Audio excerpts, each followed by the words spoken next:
తమిళనాడులో విజయ పార్టీకి 108 సీట్లు వచ్చినాయి. తమిళనాడు అసెంబ్లీలో మొత్తం 234 సీట్లు ఉన్నాయి. అంటే 118 సీట్లు ఎవరికొస్తే వాళ్ళు ప్రభుత్వాన్ని ఏర్పాటు చేయొచ్చు. అది సింపుల్ మెజారిటీ, బొటాబొటీ మెజారిటీ అన్నట్టు 118 అంటే. అయితే విజయ పార్టీకి 108 సీట్లు వచ్చినాయి కాబట్టి ఇంకా 10 సీట్లు కావాలి.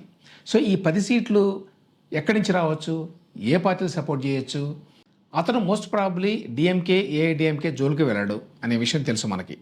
సో ఆ 2 పార్టీలను తీసేస్తే 9 పార్టీలకు కలిపి 20 ఎమ్మెల్యే సీట్లు వచ్చినాయి. సో ఇందులో ఎవరైనా ఒక నలుగురు కనుక సపోర్ట్ చేస్తే చాలు, 4 పార్టీలు అతనికి కావాల్సినటువంటి 10 సీట్లు వస్తాయి. ఈ పార్టీలు ఏమిటి? స్క్రీన్ మీద చూడొచ్చు మీరు లిస్టు. టీవీకేకి 108, డిఎంకేకి 59, ఏఐడిఎంకేకి 47 సీట్లు ఉన్నాయి. ఇవి కాకుండా ఇంకా 20 సీట్లు వేరువేరు పార్టీలకు వచ్చినాయి. 9 పార్టీలు అవి. అందులో పెద్దది ఇండియన్ నేషనల్ కాంగ్రెస్, వాళ్ళకి 5 సీట్లు వచ్చినాయి. విజయ్కి సపోర్ట్ చేసేటువంటి అవకాశాలు ఉన్నాయి. ఆ తర్వాత పట్టాళి మక్కల కచ్చి, వీళ్ళు చేయకపోవచ్చు, వీళ్ళకి 4 సీట్లు వచ్చినాయి. ఇండియన్ యూనియన్ ముస్లిం లీగ్, వీళ్ళకి 2 వచ్చినాయి.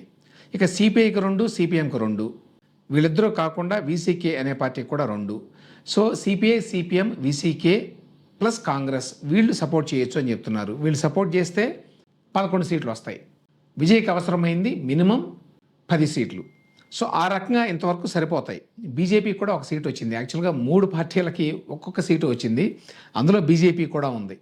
అది కాకుండా డిఎండికే, ఇంకొకటేమో అమ్మ మక్కళ్ళ మున్నేట్ర కళగమాట, వాళ్ళకు కూడా ఒక్కొక్క సీటు వచ్చింది. సో ఇందులో ప్రధానంగా కాంగ్రెస్ పార్టీ, సిపిఐ, సిపిఎం, అలాగే వీసీకే, ఈ 4 పార్టీలు కనుక సపోర్ట్ చేస్తే విజయ్ తమిళనాడులో ప్రభుత్వాన్ని ఏర్పాటు చేయొచ్చు. మోస్ట్ ప్రాబబ్లీ ఈ 4 పార్టీలే అతనికి సపోర్ట్ చేస్తాయి. కాబట్టి అతనికి డిఎంకేతో కానీ ఏఐడిఎంకేతో కానీ అవసరం పడదు.